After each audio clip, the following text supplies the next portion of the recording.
Quem está feliz aí, dá um glória a Deus. Quem está feliz, dá um aleluia. Assim, eu vivo porque Deus quer que eu viva. Eu sou feliz porque Deus é a minha felicidade. Pastor Mark Anderson comentou em um momento conosco algo muito importante. A Bíblia fala que o filho pródigo chega em sua casa descalço, maltrapilho,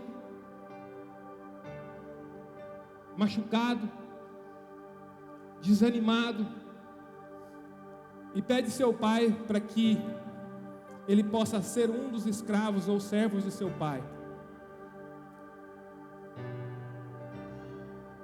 E nessa ocasião, o pai olha para o filho e manda trazer sandálias, uma roupa e preparar um banquete para ele. E diz para o seu filho: mesmo que você nunca mais quisesse ser o meu filho, eu nunca deixei de querer ser seu pai. Mesmo que você não queira que Deus seja seu pai, mesmo que você não queira ser filho de Deus, Deus sempre vai querer ser seu pai.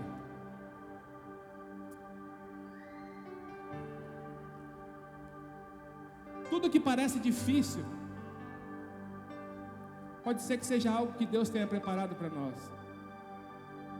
A Bíblia fala de Moisés, quando foi chamado para ser um libertador, foi Deus que quis que ele fosse um libertador. Ele olha para Deus e fala: eu sou gago, sou pobre de palavras. O Senhor, mas não é você que escolhe quem você quer ser, é eu que sei quem você é.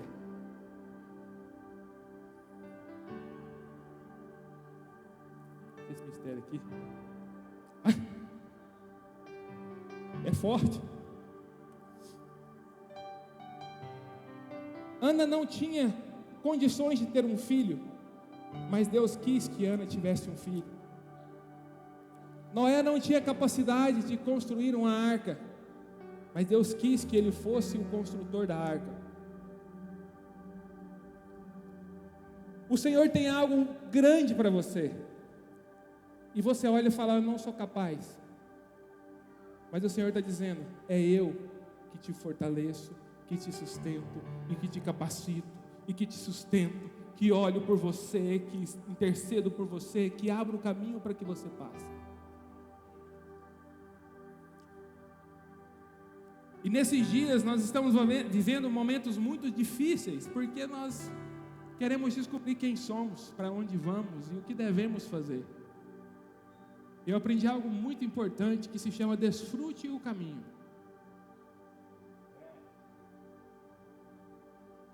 Nem todo momento de dor é para um destino de dor. Nem todo momento de luta é para um destino de luta. Nem todo momento que parece que a morte vai te alcançar significa que você vai morrer.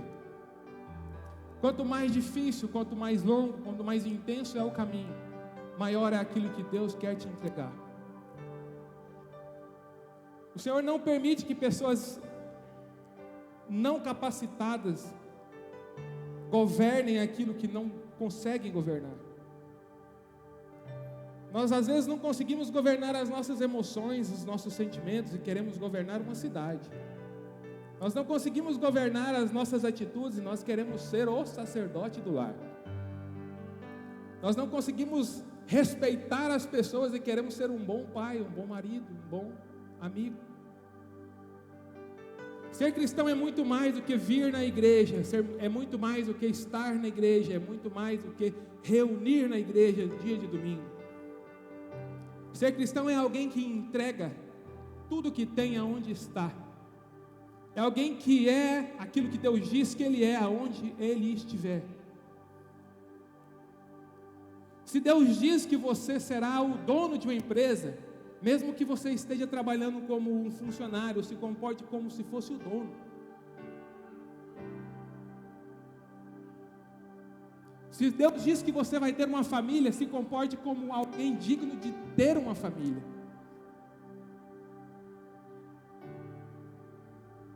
O Senhor está olhando para você o tempo todo. O Senhor está olhando para nós o dia inteiro. O Senhor conhece as nossas intenções. Algo que me deixa com muito temor e com muito tremor. Você já percebeu que às vezes quando você vai orar, você não tem coragem de pedir algumas coisas? Quem é que é assim? Às vezes nós vamos orar e não temos coragem de pedir algumas coisas, porque nós olhamos para nós e sabemos que dentro de nós a intenção não é aquilo que a gente queria que fosse.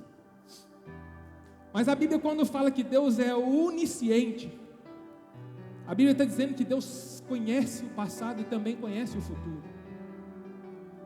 O Senhor não entregaria algo para alguém que declara com sua voz algo, mas que as suas intenções declara outra coisa. É muito fácil dizer para Deus: Deus, eu serei.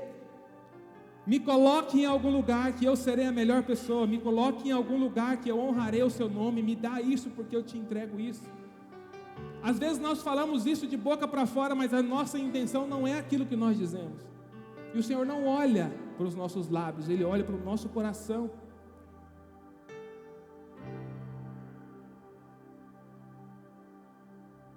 Quem já fez planos com prosperidade? Se Deus me prosperar, eu vou ajudar, vou dar metade de tudo que eu ganhar para a igreja. Eu já fiz isso, irmãos. Eu já joguei na Mega Sena tantos milhões. Eu falei assim: Senhor, se o Senhor me der, a metade é para a igreja. Mas a minha intenção não era abençoar a igreja, a minha intenção era ser abençoado. E quando eu digo para o Senhor que se Ele me der algo, eu darei de troca e retorno, eu darei proporção daquilo, eu estou dizendo para Deus: Deus, você ainda não me deu nada que tenha algum valor.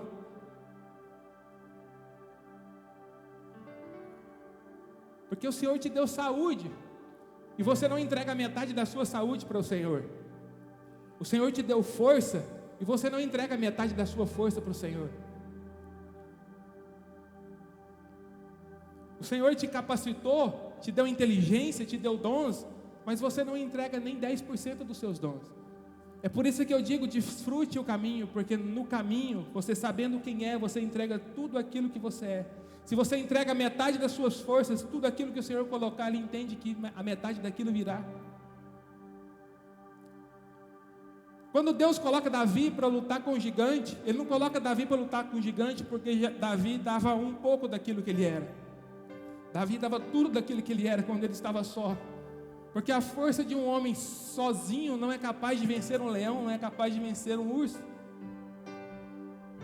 David compartilhou nessa conferência que a gente estava, que Davi tinha um compromisso, tinha uma responsabilidade. A responsabilidade de olhar as ovelhas, de cuidar das ovelhas, era uma missão que ele tinha. E nós temos uma missão. As propostas, as ofertas não podem ser não podem ser mais interessantes do que a nossa missão. Se existe uma proposta tão grande que te faça desistir da sua missão e mudar o foco, essa proposta não é do Senhor. Porque o Senhor não quer que você mude quem você é, quem Ele te criou para ser. Ele quer que você mude o ambiente em que você está. A Bíblia diz em Mateus algo muito importante sobre desfrutar o caminho. A Bíblia diz que, no capítulo 1 de Mateus, a Bíblia narra a genealogia de Jesus. Jesus nasce, Jesus é filho de Davi, filho de Abraão, descendente de Abraão. Ainda no capítulo 1, a Bíblia diz sobre o nascimento de Jesus Cristo. Mesmo que a gente quisesse que Jesus morresse por nós, e Jesus ainda não tinha nascido, precisava que Jesus nascesse. Então a promessa de que existia alguém que morreria por nós existia, mas a pessoa que morreria por nós ainda não tinha nascido. O que eu quero te dizer é que a promessa que o Senhor tem para você existe, mas precisa de alguns processos para que ela se cumpra. Muitos não conseguem esperar que o processo e o plano de Deus se cumprem e tentam antecipar o plano de Deus. E a Bíblia fala sobre a visita dos magos a Jesus. E a Bíblia também fala que José teve que fugir com Maria para o Egito, para que Herodes, não matasse Jesus. A Bíblia fala também de morte de inocentes causada pela mão de Herodes. E a Bíblia também fala sobre a pregação de João Batista, que pregava dizendo: arrependei-vos, porque está próximo o reino dos céus. E aquilo que o profeta Isaías falou: a voz que chama no deserto, preparai o caminho do Senhor, tomai suas veredas retas. A Bíblia também fala que João dá o testemunho de Cristo. Percebe que existe um caminho, existe um percurso, existe um tempo. Depois a Bíblia fala sobre o batismo de Jesus. Depois a Bíblia vai dizer que depois de Jesus ter sido batizado, Jesus não foi para a cruz, Jesus foi para o deserto para ser tentado. E no deserto ele foi provado, no deserto ele foi tentado. Depois fala que Jesus volta para a Galileia e começa ali a cumprir aquilo que se foi dito. A Bíblia fala que Jesus apresenta para os discípulos as suas vocações. A Bíblia fala que Jesus cura os enfermos. A Bíblia fala que Jesus anuncia as boas aventuranças. A Bíblia fala que Jesus ensina que nós devemos ser o sal da terra. A Bíblia fala: vós sois o sal da terra. Se o sal perde o sabor, com que se há de salgar? Para nada mais serve. Vós sois a luz do mundo. Não se pode esconder uma cidade situada sobre um monte, nem se acende uma lâmpada e coloca debaixo de um alqueire. A Bíblia também fala do cumprimento da lei, de Jesus anunciando a importância de cumprir a lei, a importância de obedecer a lei. A Bíblia também, Jesus anuncia e ensina sobre o adultério. Isso tudo Jesus já está caminhando. Depois Jesus fala sobre os juramentos. Depois Jesus ensina sobre vingança. Depois Jesus ensina sobre a prática da justiça. Guardai-vos de praticar vossa justiça diante dos homens para serdes vistos, porque eles, do contrário, não tereis galardão junto de vosso Pai Celeste. Depois Jesus fala sobre a importância da oração. Como é importante orarmos. Tu, porém, quando orares, entra no seu quarto, no seu aposento, fecha sua porta e ora. Depois Jesus deixa um modelo de oração para nós. Pai nosso que estais no céu, santificado é o teu nome. Depois Jesus ensina sobre o jejum.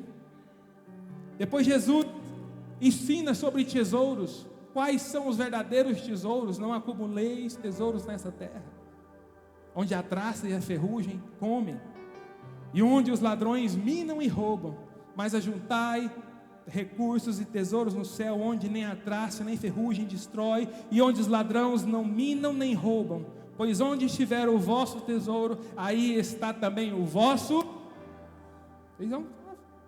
Depois Jesus fala sobre luz e trevas.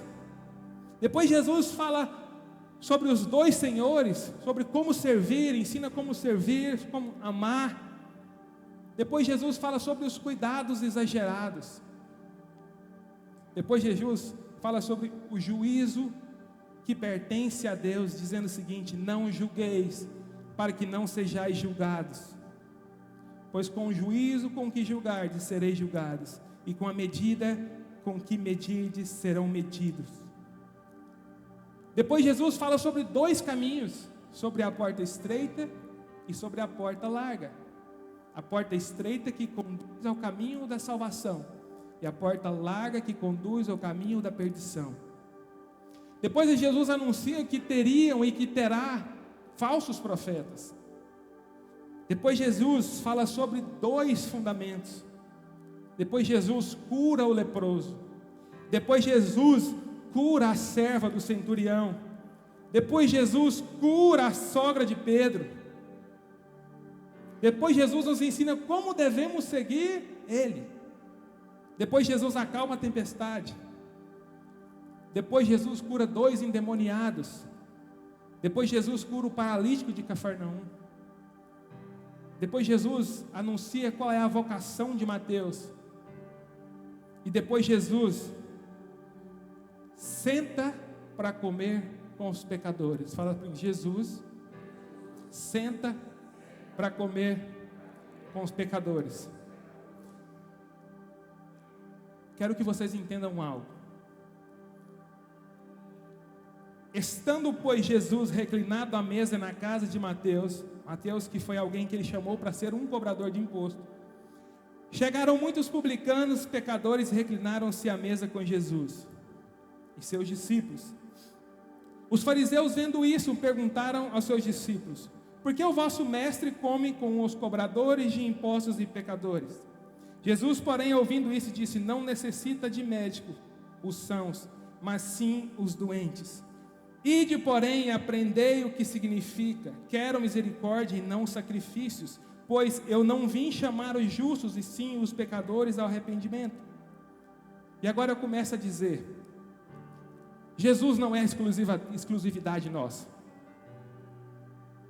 Jesus não é exclusividade dos crentes. Jesus veio para os pecadores, para que os pecadores, doentes, feridos, perdidos, tenham condições de se arrependerem. Nós que colocamos Jesus na nossa mesa e dizemos que ninguém pode se assentar a essa mesa. A Bíblia fala que Jesus nasceu, foi tentado, provado, curou paralítico, curou sogra, fez milagres, prodígios, ensinou sobre caráter, ensinou sobre lei, ensinou sobre profetas, ensinou sobre como se posicionar, ensinou sobre finanças, ensinou sobre tudo e sentou na mesa com os pecadores. A mesa com os pecadores não era um lugar de permanência de Jesus, mas um lugar de passagem de Jesus. Mas um lugar onde também se cumpria uma das responsabilidades de Jesus. E o que eu quero que vocês entendam hoje: Jesus sabia exatamente quem Ele era. Jesus está dizendo: vinde após mim, sejam meus imitadores como eu sou do meu Pai.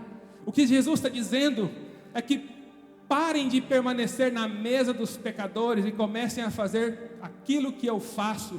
Não só sento para ensinar o Evangelho, mas eu também curo, eu também oro, eu também jejuo, eu também tenho responsabilidades. E hoje nós trazemos Jesus para uma realidade e entendemos na nossa mente que a mesa com Jesus é só nossa. E que ninguém pode sentar nessa mesa antes de ser santo.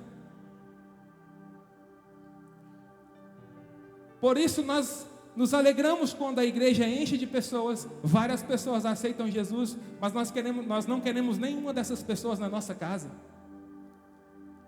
Nós celebramos a igreja no domingo cheia, mas nós não celebramos alguém na nossa mesa sentado para aprender, para ser transformado e ser curado. O que Jesus está nos ensinando é que Ele veio e agora Ele foi para o Pai, e vocês são meus representantes nessa terra.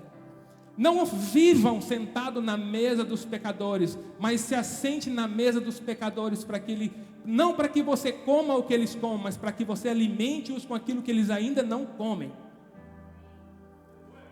Porque na verdade Jesus, Ele não sentou na mesa dos pecadores com os publicanos, porque Ele queria ser um publicano e um pecador. Ele sentou na mesa do publicano e dos pecadores, porque eles queriam que os publicanos e os pecadores encontrassem o caminho, a verdade, a vida e fossem transformados.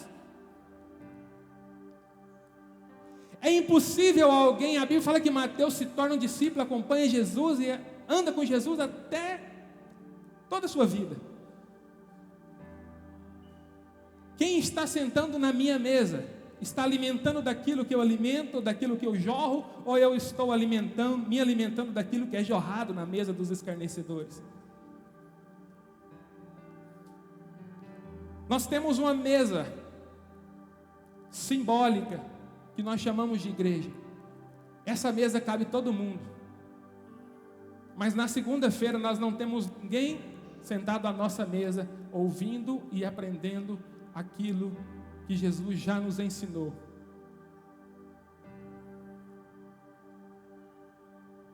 Quem está comigo aí?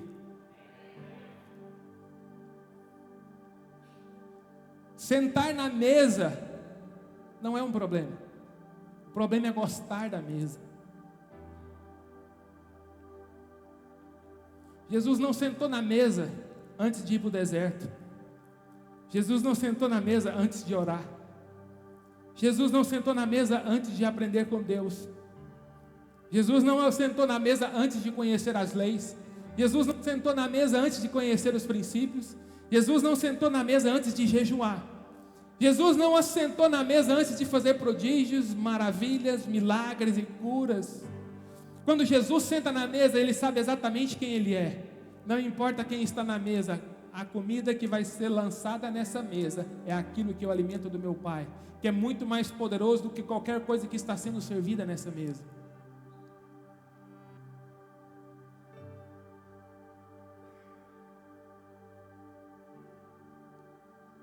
Nós queremos a igreja cheia, nós queremos as células, os cultos, os eventos lotados. Nós queremos que Jesus faça uma cura num templo, nós queremos que Jesus faça um milagre num templo, mas Jesus fala: obras maiores do que eu, vocês ainda farão.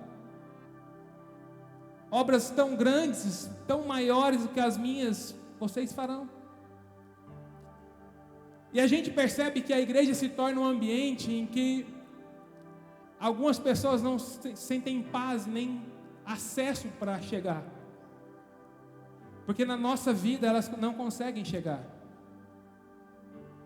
Nós não somos acessíveis no nosso dia a dia e queremos ser acessíveis no domingo.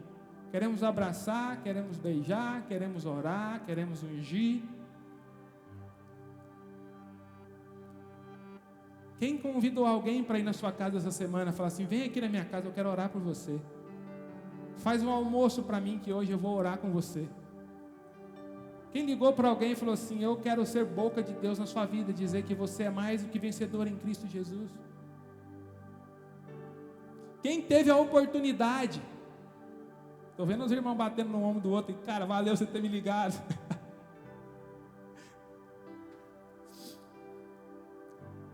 Jesus nos ensina a ter um comportamento como o dele, seguir ele, andar com ele, caminhar com ele, acreditar no que ele é capaz de fazer. Mas nós queremos um Jesus que serve a mesa para nós. Jesus, prepara um banquete domingo porque eu vou lá comer, porque eu sou digno, porque eu sou santo, porque eu sou justo, eu mereço. Prepare algo muito bom para que domingo eu me encha, para que domingo eu me renove, para que domingo eu seja saciado. E uma das coisas que Jesus fala no momento da ceia é: não venham para cá com fome, comam nas suas casas e venham para a mesa para que vocês tenham um tempo de comunhão. Vem para cá para que vocês alimentem de algo que não é comida de arroz e feijão, que é algo sólido, que vai sustentar vocês. E outro que eu quero dizer para os amigos, para os irmãos: sentar à mesa com os pecadores é um de nossos propósitos, é um de nossos caminhos, é um de nossos passos. Primeiro que nós precisamos entender que nós também somos pecadores. E quando nós excluímos alguém, porque dizemos que ele é pecador, nós também não somos dignos de sentar a essa mesa. A mesa que Jesus preparou é para os pecadores. Mesmo aqueles que se santificaram mais, que caminharam mais, que têm mais compromisso do que para aqueles que não têm tanto compromisso. Agora é muito complicado porque Jesus, ele entrega a sua vida, os seus passos e os seus caminhos para os pecadores. E nós entregamos a nossa vida para Jesus, mas esquecemos da nossa missão. A nossa missão não é ser salvo é o nosso presente. A nossa missão é anunciar o evangelho das boas novas do arrependimento através da cruz de Jesus. Não comemore a salvação, comemore o arrependimento de alguém. Celebre o arrependimento de um pecador.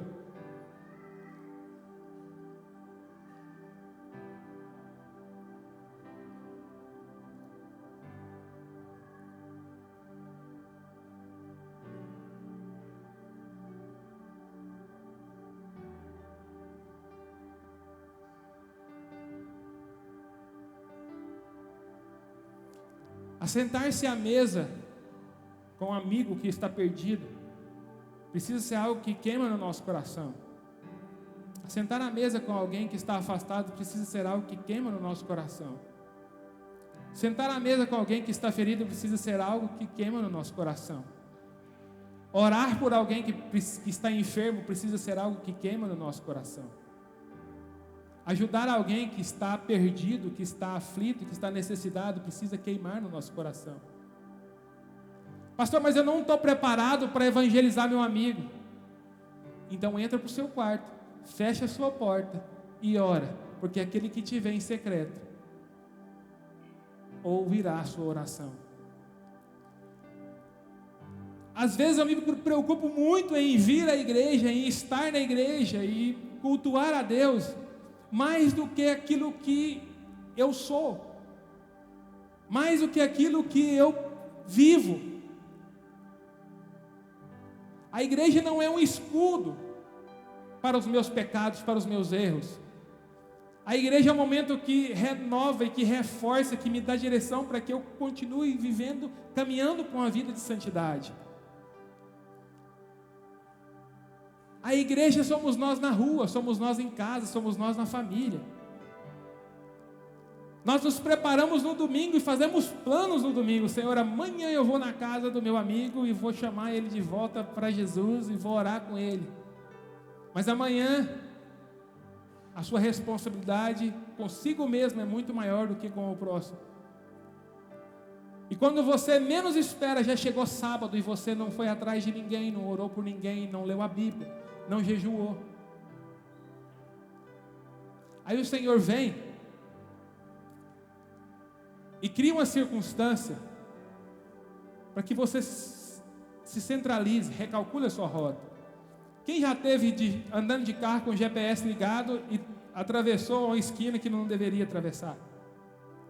O que aconteceu? O que aconteceu? O GPS recalculou a rota. Quando o GPS recalcula a rota, ele te leva para um caminho mais difícil, mas te retorna para o caminho correto. Então, quando nós erramos os nossos passos, o Senhor nos permite passar por um caminho mais difícil, mas para restabelecer a rota que nós não deveríamos ter saído dela. Por isso, muitos de nós hoje caminhamos muito, mas nos movemos pouco. Porque a gente entra numa esquina. Imagina você atravessando Goianésia pela Avenida Goiás. Agora imagina você entrando em Goianésia, virando na 2, entrando na 31, virando na 2, na 4, entrando na 27, virando na 4, virando na 8. Você vai chegar na 40. Mas quanto tempo você caminhou para isso? O que eu quero dizer para você, o quarto, a palavra, o jejum, a responsabilidade, o compromisso, a entrega, a oração, te permite chegar naquilo que o Senhor te planejou para você mais rápido, antes do tempo que você levaria sem Jesus no controle. Percebe-se que nós caminhamos, às vezes, muito na mesma direção, mas toda semana a gente cai no buraco. Tem uma pedra, tem uma árvore. Nós olhamos e falamos assim: rapaz, mas eu estou no mesmo caminho. Assim, Jesus, Deus te retornou para o caminho correto, mas já era para você estar muito além da metade desse caminho. Quero dizer para algumas pessoas essa noite aqui, não era isso que eu ia ministrar, mas o Senhor disse que algumas pessoas estão confundindo quem Deus é. Algumas pessoas estão querendo exclusividade de quem Jesus é. Algumas pessoas querem comer, mas não querem dar de comer. Algumas pessoas querem chegar, mas não querem caminhar pelo caminho correto.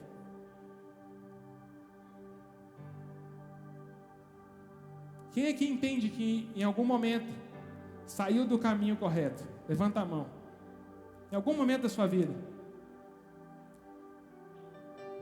Feche seu olho e fala comigo assim: Senhor Deus, hoje eu entendo que eu desviei a rota, mas eu te peço, recalcule a rota, me volta para a direção correta, o quanto antes, para que eu viva a boa, a perfeita e a agradável vontade do Senhor.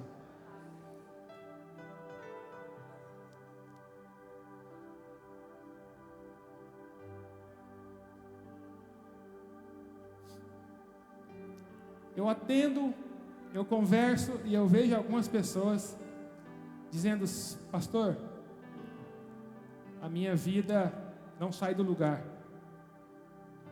Passa um dia, passa outro dia, eu vejo, eu estou na mesma posição. Passa um dia, passa outro, eu estou da mesma forma. Está na hora já? E o Senhor está dizendo: recalcule a sua rota, porque eu estreitarei o caminho.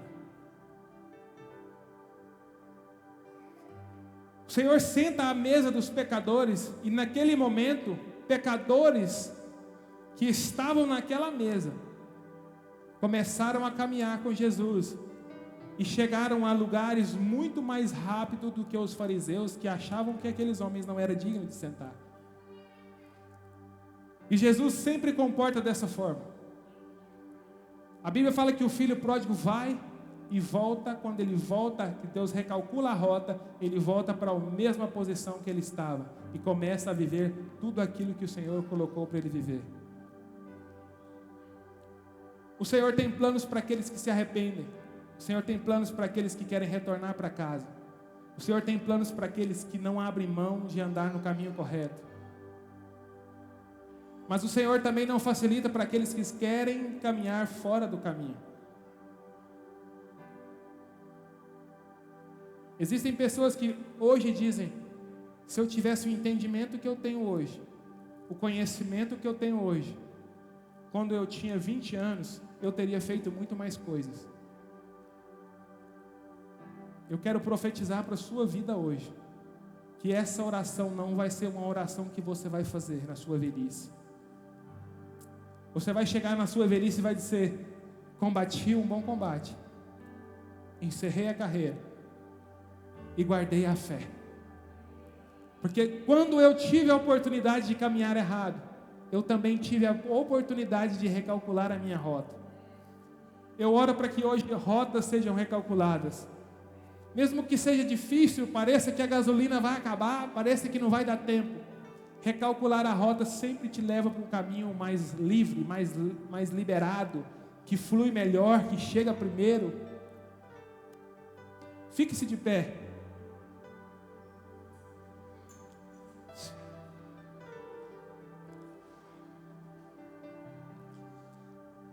E a palavra que eu tenho para os nossos corações hoje é: tenha misericórdia dos pecadores, assim como você deve ter de você. Tenha misericórdia da sua vida quando você estiver caminhando fora do caminho, quando você estiver caminhando errado, quando você estiver caminhando em pecado, quando a santidade não te agrada, quando a mesa dos pecadores, a mesa dos ímpios te atrai mais do que a mesa com os seus irmãos, do que a mesa com Jesus, do que a presença de Jesus. Qual mesa nós estamos sentando? A mesa que eu sento, Jesus pode sentar comigo? A mesa que eu sento, Jesus está comigo? As pessoas que estão comigo veem Jesus em mim? As pessoas que caminham comigo veem Jesus em mim?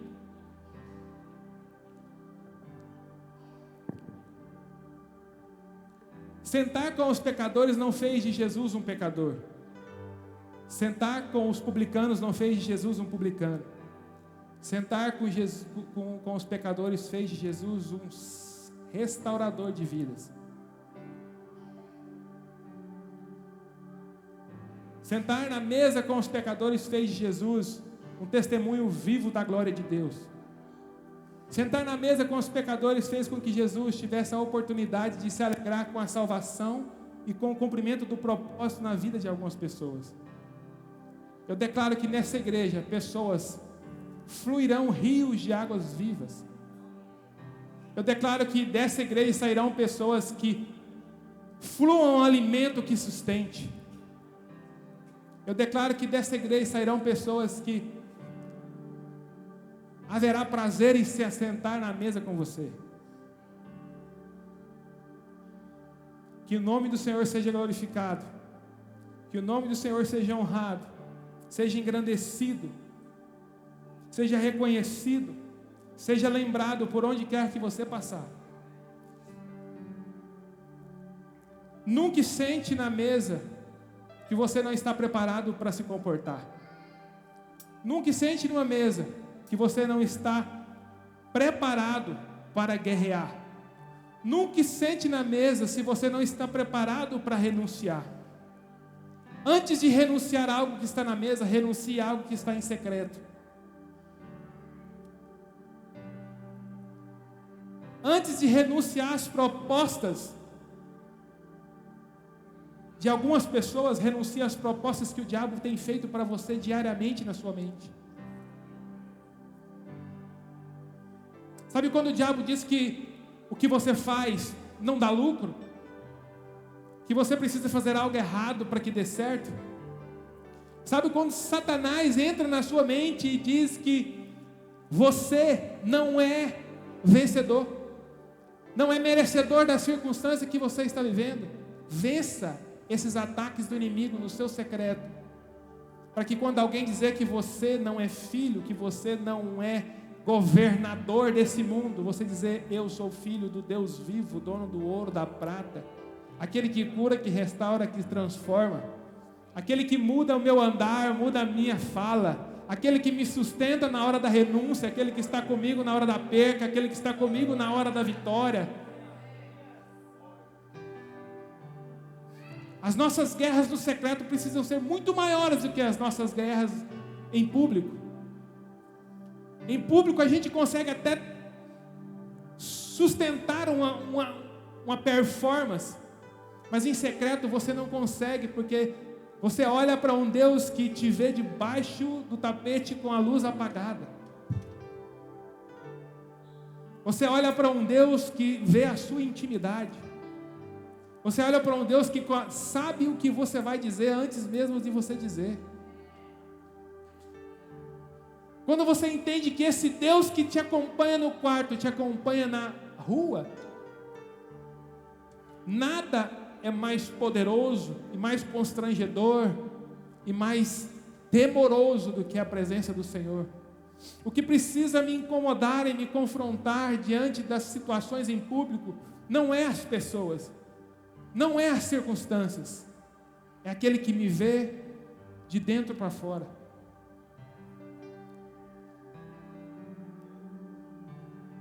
Comece a se preocupar com aquilo que você coloca para dentro, porque colocar para fora é algo natural.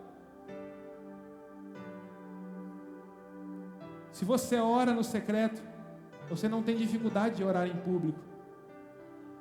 Se você tem fé no secreto, você tem fé em público. Sabe por que muitas vezes você não tem coragem de orar por alguém?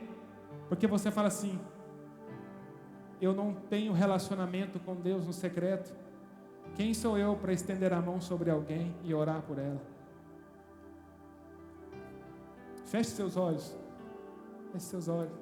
Hoje é o dia das mães, nós precisamos fazer uma apresentação aqui. Jesus,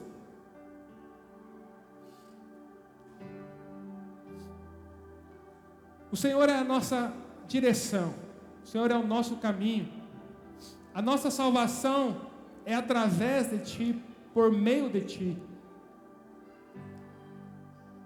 O Senhor é o exemplo vivo, o testemunho vivo de como um homem deve se comportar, como um homem deve viver. O Senhor viveu e testemunhou coisas que nós nunca talvez viveremos. mas o Senhor deixou a instrução para que a gente se prepare caso a gente tenha que enfrentar. O Senhor nos ensina a cumprir as leis, o Senhor nos mostra a porta, o Senhor nos mostra o caminho, o Senhor nos ensina a orar, o Senhor nos ensina a jejuar, o Senhor nos ensina a curar, nos ensina a fazer milagres, nos ensina a profetizar, para que a gente seja imitadores do Senhor nessa terra, para que nós possamos ter mais compromisso diante daquilo que o Senhor já deixou escrito, preparado, que nós sejamos testemunhas vivas daquilo que o Senhor já viveu e daquilo que o Senhor já fez acontecer em nossas vidas. Mas nós não queremos ser cristãos que pregam, mas não vivem, que anunciam, mas não acreditam, que oram, mas não creem. Nós queremos ser aqueles que anunciam aquilo que vive, aquilo que crê, aquilo que acredita, aquilo que experimentou, para que as pessoas possam ver em nós um brilho de alguém que tem um relacionamento com Deus vivo. Senhor, que as mesas que nós nos assentarmos possa predominar aquilo que é vida, aquilo que é cura, aquilo que é restauração. Pai, em nome de Jesus, eu oro por cada família que está aqui representada e presente. Obrigado por cada um que está aqui ouvindo essa palavra do Senhor. Nós cremos, Deus, que o Senhor já tem um projeto e um propósito para cada um de nós. Nós cremos que o Senhor tem algo específico para cada um de nós, para que o corpo se complete. E que nós tenhamos a humildade de entender que cada um tem uma parcela, um compromisso e uma responsabilidade para que o corpo se complete. E que nenhum de nós, seja o maior ou seja o menor, se envaideça achando que sozinho pode todas as coisas. Pai, que em nome de Jesus eu possa ser um testemunho vivo do Senhor por onde eu passar. E que em nome de Jesus eu possa viver experiências maravilhosas, tremendas, profundas no secreto com o Senhor. E que possa fluir no meu dia a dia aquilo que eu vivi no quarto com você. Pai, me ajuda a ser o intercessor dessa cidade, intercessor dessa igreja, o intercessor da minha família, intercessor dos meus filhos. Que eu possa conhecer o caminho para apontar a direção para minha casa, para minha família, Pai. Pai, que em nome de Jesus, eu não corra da presença dos meus amigos que precisam ter um encontro contigo, mas que eu esteja preparado para que eles se encontrem comigo e vejam o Senhor em mim. Pai, em nome de Jesus, eu oro por uma igreja madura, uma igreja crescente, ascendente no Evangelho, na santidade, na pureza, no amor. Pai, em nome de Jesus, nós te apresentamos a nossa vida como sacrifício vivo. O Senhor nos ensina a renunciar àquilo que não provém de Ti. Nos ensina a ser grato com aquilo que o Senhor nos entregou naquele momento. Nos ensina a servir, a desfrutar, crendo que o Senhor tem algo melhor, algo maior, algo mais responsável para que a gente faça. Em nome de Jesus. Quem concorda diz amém, amém, amém.